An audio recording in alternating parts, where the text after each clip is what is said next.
देखिए, मैं एक चीज़ बताऊं, मैं इसको डोनाल्ड ट्रंप की प्रेसिडेंसी के साथ जोड़ रहा हूँ, इसको भी और इजराइल हमास को भी। बिल्कुल। अब आज बाइडन साहब क्रेडिट ले रहे हैं, बाइडन साहब ने कुछ नहीं किया अपने पूरी प्रेसिडेंसी में, और मतलब वो तो मतलब ये हालत आ गई थी कि उनको एज प्रेसिडेंट रिपीट भी नहीं किया उनकी पार्टी ने, मतलब कैंडिडेट भी नहीं बनाया। उनको लेने दीजिए क्रेडिट, लेकिन पूरी दुनिया जानती है कि वो उसका क्रेडिट जो है वो डोनाल्ड ट्रंप को जाएगा।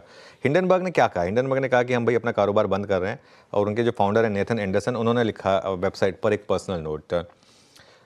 कुछ लोगों का ये मानना होगा कि ये थोड़ा सा सैड है, और कुछ लोगों का ये मानना होगा कि एक ऐसी देश जहाँ पर इतना कैपिटलिज्म है, उसमें इन तरीके के लोगों की ज़रूरत है।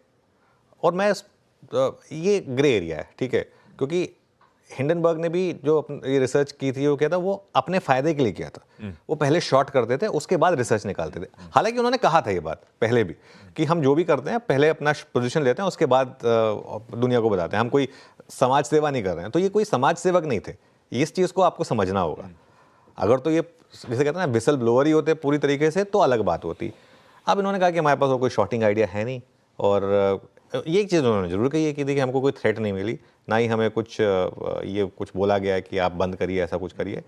लेकिन जो भी है, अब इंडियन कनेक्शन क्या है ये बता देते हैं। इन्होंने 2023 में वो रिपोर्ट निकाली थी अदानी ग्रुप पर, और उसके बाद हमने देखा था अदानी ग्रुप में किस तरीके के स्टॉक्स में गिरावट आई थी।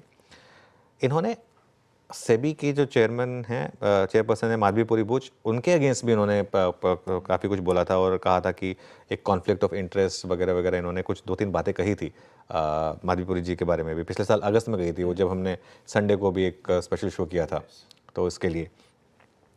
अब एक चीज़ है इसमें, हमारी मार्केट क्या बहुत स्मार्ट है। 2 दिन से हम सोच रहे हैं कि अदानी ग्रुप चल क्यों रहा है। 2 दिन से बात हो रही है, यार ये अदानी ग्रुप चल क्यों रहा है। और सबसे ज़्यादा कौन से स्टॉक चल रहे हैं अदानी ग्रुप में, जो सबसे ज़्यादा गिरे थे? अदानी ग्रीन और अदानी एनर्जी, जिन पर डायरेक्ट इम्पैक्ट था, जिन पर डायरेक्ट मेंशन किया गया था इस हिंडनबर्ग की रिपोर्ट में। तो इसके लिए 2 दिन में ये स्टॉक इतना चल चुके हैं। अब सवाल ये उठता है कि क्या ये वाला जो अब हिंडनबर्ग वाला मामला था, अब ये अदानी पर पूरी तरीके से अब ये आउट ऑफ द वे है? अगर ऐसा है तो अभी भी ये स्टॉक अपने हाई से काफ़ी नीचे। 2 दिन में शॉर्ट कवरिंग हुई है, मैं समझता हूँ, हो सकता है आज की और एक शॉर्ट कवरिंग में प्रॉफिट बुकिंग भी आ जाए, क्योंकि काफ़ी। लेकिन फॉर एग्जांपल ये अदानी एंटरप्राइज 4,000 4,500 वाला स्टॉक इस लेवल पर आया था, है ना। इसका आप 2 साल का अगर चार्ट देखेंगे तो पिछले 12 महीने में 22% नीचे है। लेकिन अगर 2 साल का चार्ट देखेंगे इसका, तो आपको दिखाई देगा।